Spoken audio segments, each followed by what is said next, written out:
Hello বন্ধুরা, আমি সঞ্জয় আর আপনারা দেখছেন আমার ইউটিউব চ্যানেল বার্ড লাভার।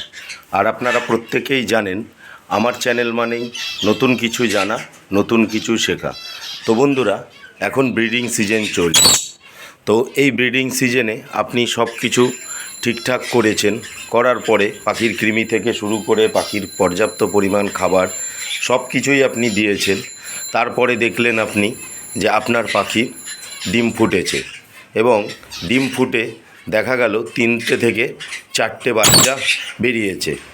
এবার 10-12 দিন পর আস্তে আস্তে দেখলেন আপনি বাচ্চাগুলো মারা যাচ্ছে এবং মারা যেতে যেতে হয়তো একটা কি দুটো বাচ্চা রইল।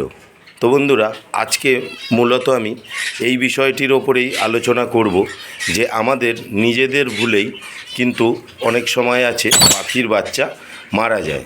তো বন্ধুরা, চলুন এবার জেনে নিই। যেমন হচ্ছে ফার্স্ট আমি বলবো ওয়েদারটা কিন্তু পাখির বাচ্চা মারা যাওয়ার কিন্তু বড় একটা ফ্যাক্টর।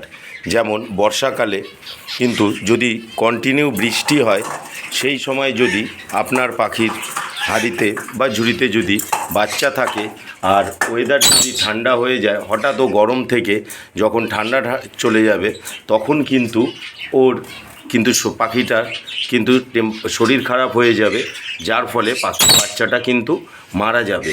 সেক্ষেত্রে আমরা কিন্তু যখন দেখব কন্টিনিউ বর্ষা হচ্ছে, তখন কিন্তু পাখির খাঁচাগুলোকে একটু ঢেকে রাখবো, যার ফলে টেম্পারেচারটা কিন্তু মেনটেন করবে। তারপর হচ্ছে যখন খুব শীত পড়বে, তখন দেখবেন কিন্তু প্রচণ্ড ঠান্ডায়ও আমাদের পাখির বাচ্চা মারা যাচ্ছে। এই জন্য ওয়েদারের সাথে সাথে কিন্তু আপনার ঘরের টেম্পারেচারটাকে সবসময় মেনটেন করতে হবে। তারপর চলে আসি পাখির খাবার। যখন আপনার পাখির হাঁড়িতে বাচ্চা থাকবে, সেই সময় কিন্তু আপনি পাখিদেরকে 5 থেকে 6 দিন প্লেন দানা দেবেন এবং তার সাথে একটু ক্যানারি শিট দেবেন।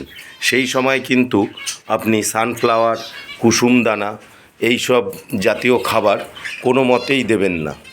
যদি কোনুরের ক্ষেত্রে হয়, তাহলে কিন্তু আপনি সেই সময় আপেল, পেয়ারা এই সব খাবারগুলো পাখিদেরকে দেবেন না।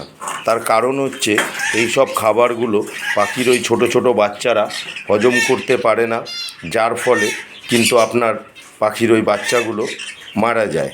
তারপর হচ্ছে যেরকম মোটামুটি 7 থেকে 10 দিন যখন পাখির বাচ্চাগুলোর বয়স হবে, সেই সময় কিন্তু আপনি তাদেরকে দেবেন হচ্ছে নিওপেপটিন 1 লিটার জলে আপনি 5 ml নিওপেপটিন দেবেন। নিওপেপটিনটা ওর বাবা মা খাবে এবং তারপরে তার সাথে সাথে আপনি দেখবেন ওর সেই খাবারটাই, জলটা ওর বাবা মা খাবে এবং বাচ্চাগুলোকে খাওয়াবে। এতে বাচ্চাদের হজম শক্তি বাড়বে এবং বাচ্চাগুলো খুব সহজেই খাবার হজম করে নেবে। তার সাথে সাথে যেরকম হচ্ছে যখন আমাদের পাখির হাঁড়িতে বাচ্চা থাকবে, সেই সময় কিন্তু আমাদের নরম খাবার খাওয়ানো খুব প্রয়োজন। সফট ফুড যেটাকে আমরা বলি, সেই নরম খাবার যত খাওয়াবো বাচ্চা কিন্তু তত ভালো থাকবে এবং বাচ্চা মারাও যাবে কম। তো বন্ধুরা, যদি আমার এই ভিডিওটি আপনাদের ভালো লেগে থাকে, তাহলে প্লিজ লাইক, কমেন্ট এবং শেয়ার করবেন এবং আমার চ্যানেলটিকে অবশ্যই সাবস্ক্রাইব করবেন। আজ এই পর্যন্তই। আগামী দিন আমি আরও নতুন ভিডিও নিয়ে আপনাদের সামনে উপস্থিত হব। ধন্যবাদ বন্ধুরা।